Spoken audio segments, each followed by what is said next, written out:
प्रिय साथियों, आप लोगों के लिए स्क्रीन पे जो प्रश्न दिखाई पड़ रहा है, बिहार दिवस डैश मनाया जाता है। बिहार दिवस मनाया जाता है और ऑप्शन में इस प्रकार से है। ऑप्शन नंबर ए में है 22 मार्च को कलकत्ता प्रेसिडेंसी से अलग होने के उपलक्ष्य में। ऑप्शन नंबर बी में है 22 मार्च को बंगाल प्रेसिडेंसी से अलग होने के उपलक्ष्य में। ऑप्शन सी में है 22 मार्च को मुगल प्रेसिडेंसी से अलग होने की स्मृति में।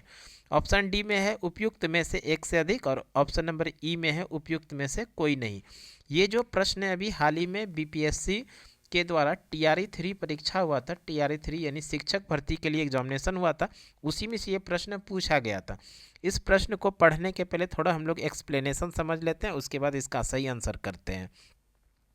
अगर बात कर लें हम लोग 1911 का, तो 1911 ईस्वी में दिल्ली दरबार का आयोजन किया गया था। 1911 ईस्वी में दिल्ली दरबार का आयोजन किया गया था और इस समय भारत के जो गवर्नर जनरल थे वो थे लॉर्ड हार्डिंग द्वितीय। ये भी ध्यान रखिएगा, लॉर्ड हार्डिंग द्वितीय इस समय भारत के जो गवर्नर जनरल थे वो थे लॉर्ड हार्डिंग द्वितीय। इन्हीं के शासनकाल में भारत में 1911 में दिल्ली दरबार का आयोजन किया गया था और इस दिल्ली दरबार के आयोजन में मुख्य अतिथि जो थे वो इंग्लैंड के राजा थे जॉर्ज पंचम, जो कि समुद्री रास्ते होते हुए वो मुंबई आए थे। मुंबई में इनके भव्य स्वागत के लिए गेटवे ऑफ इंडिया का निर्माण करवाया गया था। तो यहाँ से भी सीधा प्रश्न बन जाएगा, गेटवे ऑफ इंडिया का निर्माण कब कराया गया था? तो 1911 ईस्वी में, जब उस समय इंग्लैंड के राजा जॉर्ज पंचम दिल्ली दरबार के आयोजन में भाग लेने के लिए बतौर मुख्य अतिथि आए थे। उन्हीं के भव्य स्वागत में गेटवे ऑफ इंडिया का निर्माण 1911 में मुंबई के अंदर करवाया गया था। दिल्ली दरबार का जब आयोजन हुआ तो उसमें से प्रमुख घोषणाएं हुई, कई घोषणाएं हुई।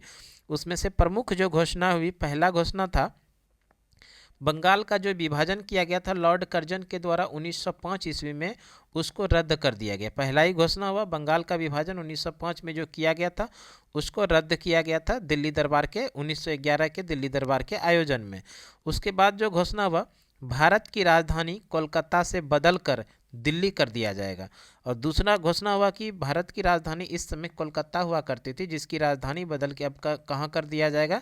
दिल्ली। लेकिन ये जो दिल्ली बना भारत की राजधानी वो 1912 ईस्वी में बना, ध्यान रखिएगा। घोषणा जो हुआ वो 1911 ईस्वी में हुआ, लेकिन ये बना कब? तो 1912 में। ध्यान रखिएगा आप लोग, कई बार यहाँ से प्रश्न पूछा हुआ है कि भारत की राजधानी दिल्ली किस वर्ष बनी तो 1912 में, घोषणा हुई थी 1911 में। और तीसरा जो प्रमुख घोषणा हुआ वो घोषणा था बिहार को बंगाल प्रेसिडेंसी से अलग करके एक प्रांत बनाया जाएगा।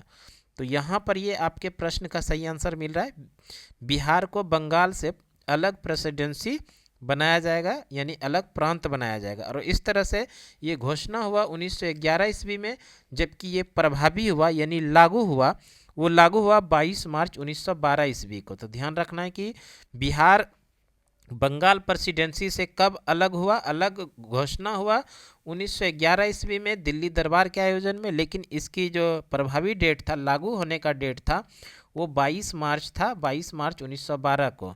इसलिए प्रत्येक वर्ष जो है 22 मार्च को बिहार दिवस मनाया जाता है। 22 मार्च को बिहार दिवस मनाया जाता है। और इस बिहार में जो तत्कालीन था, उड़ीसा भी शामिल था और झारखंड भी शामिल था। और इस बिहार से उड़ीसा जो अलग हुआ वो 1936 में अलग हुआ, जबकि झारखंड जो अलग हुआ वो 15 नवंबर 2000 ईस्वी को अलग हुआ। तो ये भी ध्यान रखिएगा आप लोग। और बिहार दिवस भारत में जो मनाए जाने की परंपरा शुरू हुआ ये 2010 में, तत्कालीन इस समय के जो मुख्यमंत्री थे और अभी भी हैं नीतीश कुमार, इन्हीं के द्वारा ये बिहार दिवस मनाए जाने की परंपरा 2010 ईस्वी से शुरुआत किया गया। अब हम लोग आ जाते हैं प्रश्न पर, जो आप लोगों के लिए एग्जामिनेशन में प्रश्न पूछा गया था। प्रश्न पूछा गया था बिहार दिवस डैश मनाया जाता है, क्यों मनाया जाता है? तो बंगाल प्रेसिडेंसी से अलग हुआ था और बंगाल प्रेसिडेंसी से अलग होने के उपलक्ष्य में 22 मार्च को बिहार दिवस मनाया जाता है, जो कि ऑप्शन नंबर बी में है। तो इस तरह से इस प्रश्न का जो सही आंसर हो जाएगा, option number B is the right answer. तो इस तरह का छोटा छोटा वीडियो जो आपके लिए फ़ायदेमंद साबित हो सकता है, अपने यूट्यूब चैनल सुमन क्लासेस पे लगातार लेकर आते रहेंगे। तो आज के वीडियो के लिए इतना ही, अगले वीडियो में फिर से आप लोगों के साथ मिलते हैं। तब तक के लिए धन्यवाद, जय हिंद।